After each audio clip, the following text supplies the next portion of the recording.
আজ আমি বানাবো নাড়ু। মা এখন এখানে নারকেলগুলোকে এখন কুটতে বসেছে, নাড়ু করা হবে। আমার মা নাড়ু বানানোর জন্য এই কড়াইটা পেরে নিয়ে এসেছে ওপরে। এই কড়াইটা আমরা ইউজ করি না। নারকেল কুড়ে আমার মা একেবারে রেডি করে রেখে দিয়েছে, এবার শুধু কড়াইয়ে পড়ার অপেক্ষা। আমি আগে নারকেলটাকে 2-4 মিনিট একটু নাড়িয়ে নিই, একটু ভাজা করে নিই। আমার মনে হয় এটা নাড়ুটা খেতে একটু ভালো লাগে। আমি এখন নারকেল আর গুড়ের মধ্যে ভালোবাসা করছি, এদিকে মিশিয়ে দিচ্ছি, এক করে দিচ্ছি।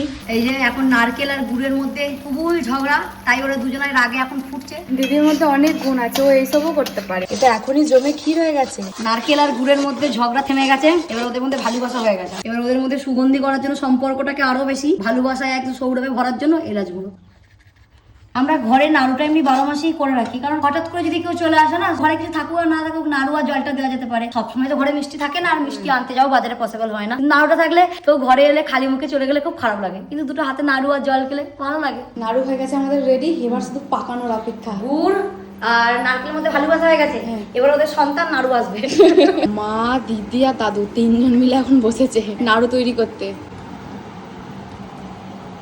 এতগুলো গোল গোল নাড়ু হয়েছে, কিন্তু নাড়ুগুলো যেরকম শেপ আছে সেটা হচ্ছে না। কেন হচ্ছে না মিস্ত্রি? কেন হচ্ছে? মা বেশি গুড় দিয়ে দিয়েছে। বলে মা আমি গুড়টা এতটা লাগবে না, বলে না গুড় এতটাই লাগবে। বলছি মা আমি তো নাড়ুটা বানাই, গুড় লাগবে না। আমি একটা নিয়ে খেয়ে দেখি কেমন হয়েছে। দেখতে তো দারুণ হয়েছে, খেতে দেখ আরো ভালো হয়। হ্যাঁ, কিন্তু গরমের জন্য গোল করা হচ্ছে না, ঠান্ডা হয়ে গেলে এটা জমে যাচ্ছে, এই হচ্ছে ব্যাপারটা। খেয়ে দেখ, চকলেট লাগবে, পুরো চকলেট। আমি প্রথম পরীক্ষা করব কেমন হয়েছে।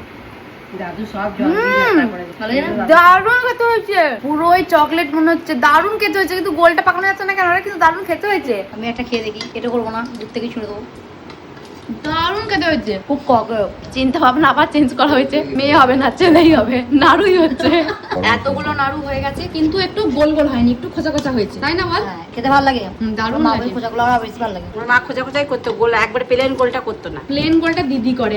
হ্যাঁ, একদম নাড়ু তো নাড়ুই বানায়। আমার এত ভালো লেগেছে নাড়ুটা যে আমি আরেকটা খাবো। এনে। দিদি দিয়েছে আমাকে নাড়ু, আমি আবার এটা খাবো। দাদু বলছে এতক্ষণ তো এইরকম সাইজে বানাতো না, একটু বড় বড় বানিয়ে দিয়ে তাড়াতাড়ি উঠে যাবে। এই যে দাদু এইগুলো বানিয়েছে, আর এই দিকটা মা আর দিদি বানিয়েছে। মা কিছু বানায়নি, মা খালি পুড়ে যাচ্ছে, আমি বানিয়েছি এগুলো সব। নাড়ু যে শেষের অংশটা ছিল সেটা মা আরেকবার গরম করে নিয়ে এলো একটুখানি জল দিয়ে, তারপর নাড়ু হচ্ছে না। পুরো গোল গোল এরকমই তো গোল গোল হয়। প্রথমটা তাহলে কি গন্ডগোল হলো? গরম ছিল না, ফ্যানটা চালিয়ে দিয়েছিলাম, হ্যাঁ। চকচক টেনে দিয়েছিল। ঠান্ডা হয়ে গেছিল, তাই জন্য এরকম গোল গোলটা পাকলো না। নাহলে দিদির ঠিক এরকম ধরনের নাড়ু বানাই।